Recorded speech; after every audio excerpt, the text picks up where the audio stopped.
Sports Flash TV na may dati. Ito ay lagi kang panalo, bakbakan na sigurado, mga balitang boxing. Eto na, Coach Nonoy Neri, pinayuhan si General Casimero. Pag-usapan natin yan mga ka-flash. Pero bago ang lahat, huwag kakalimutang i-like, mag-subscribe at hit ang notification bell para updated ka sa mga bidyong katulad nito.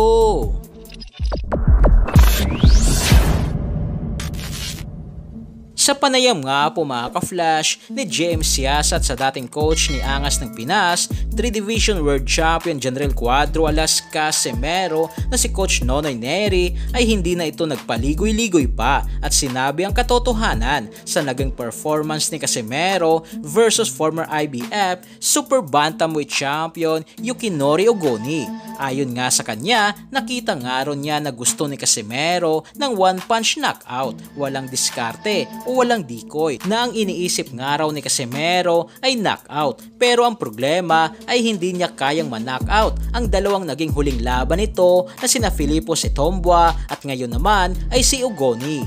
Sa paliwanag nga po mga ka-flash, ni Nonoy Neri ay dapat nga raw merong strategy si Casimero na una mahina muna, linlangin ang kalaban bago ang power punch na magpapabagsak kay Ogoni, na ito nga raw ang nawala kay Casimero mula noong nawala siya sa MP Promotion.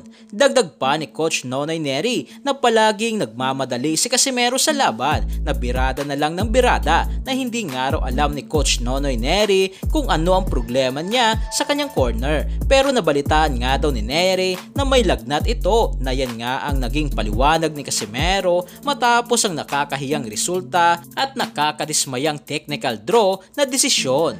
So dahil nga po dyan mga ka-flash, nagbigay ng napaka-importanting payo itong si Coach Nonoy Neri na para sa kanya, kailangan ng araw ni Casimero makinig sa kanyang promoter na si Masayoke Eto ng Treasure Boxing Promotion, magbago o magpalit ng mga taong nakapaligid sa kanya katulad ng conditioning coach at trainer, dahil kung dyan lang araw sa ormok o mananatili ito sa kanyang kalagayan ngayon ay wala nga raw talagang mangyayari kay Casimero. Mahirap raw kasing kalaban ang The Monster ng Japan na si Naoya Inoue, na dapat lahat nga raw ay baguhin ni General Casimero na gusto nitong makita muli ang napakabagsik at napakalakas na 3 Division World Champion General Casimero, na kung makahanap muli ito ng magaling na strength and conditioning coach at trainer ay paniguradong babalik na ang isang 3 Division World Champion Angas ng Pinas General Cuadro Alas Casimero.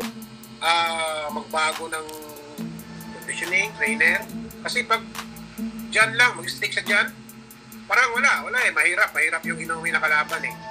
So talagang lahat, baguhin niya talaga, lahat, trainer, yung strength and conditioning, makinig siya sa promoter niya.